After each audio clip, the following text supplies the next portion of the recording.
There are things virtually anyone who takes care of kids encounters: bumps, bruises, and falls. Susan Elizabeth Littlefield shows us how a seemingly run-of-the-mill fall changed a Waverly family forever and stunned the staff at Children's Minnesota. An hour west of the cities, you'll find this Waverly farm and the tough family who lives here. If he didn't have his helmet on, sometimes I don't know if anyone would even know that, what he's been through in the last 4 months. It all started when their rough and tumble youngest son tumbled off of a couch at daycare. The staff quickly called his mom. I honestly kind of didn't think anything of it. You see them, they fall all the time. But this time was different. 1-year-old Henrik kept dozing off and his arms were involuntarily flailing. Local paramedics suggested they rush him straight to Children's. Dr. Halverson happened to be working. Almost immediately after he got here, he was stabilized. We saw the scan directly upstairs for that operation. You knew you had to act fast. Yeah. He showed us the scan. The white jagged area showed his brain had bled and moved. This line right here should be way over here. So his whole brain had His shifted. whole brain is shifted. Dr. Halverson and the trauma team quickly rushed Henrik into a surgery they do only a few times a year. They cut out part of his skull so his brain could swell.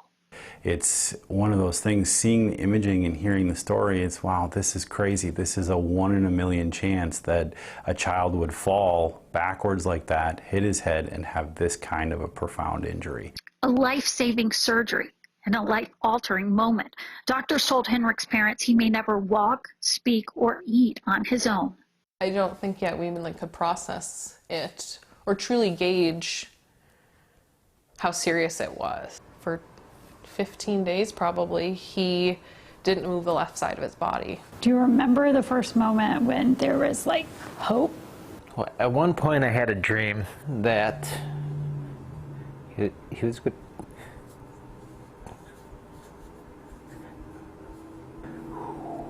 That he would squeeze my hand. So I'd walk in the room every day, grab it.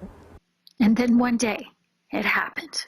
Because I felt the warmth from his body come through his arm, past his hand, all the way to his fingertips, and then he squeezed my finger. And I can't explain it any other way than that was the Lord coming down. He had to relearn to roll over, sit up, and walk, but he did it. It's kind of been described to us as a 1 in a million fall, just the way he fell, but also a 1 in a million recovery. Some of the doctors who saw him those first few days couldn't even believe it was the same kid when we saw them on the way out. He's shocked everyone. It's crazy that this happened for him, but we are very happy with how he's doing, and the sky's the limit. His future's super bright. I think it's just a good reminder that pay attention and to really focus on how a child is doing, even if it seems like a simple little bonk on the head. And there will likely be a few more bumps on the head for these brothers, but Henrik has a new hard plastic skull, so he is tougher than ever.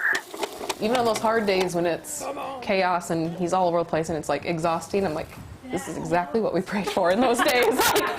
This is what we begged for. In Waverly, Susan Elizabeth Littlefield, WCCO News. Dr. Halverson says major credit goes to the babysitter, the paramedic who sent him straight to the hospital, and the entire trauma team. Henrik's new plastic skull is so tough, he has been cleared to play football or wrestle one day. His mother hopes he's more of a mathlete.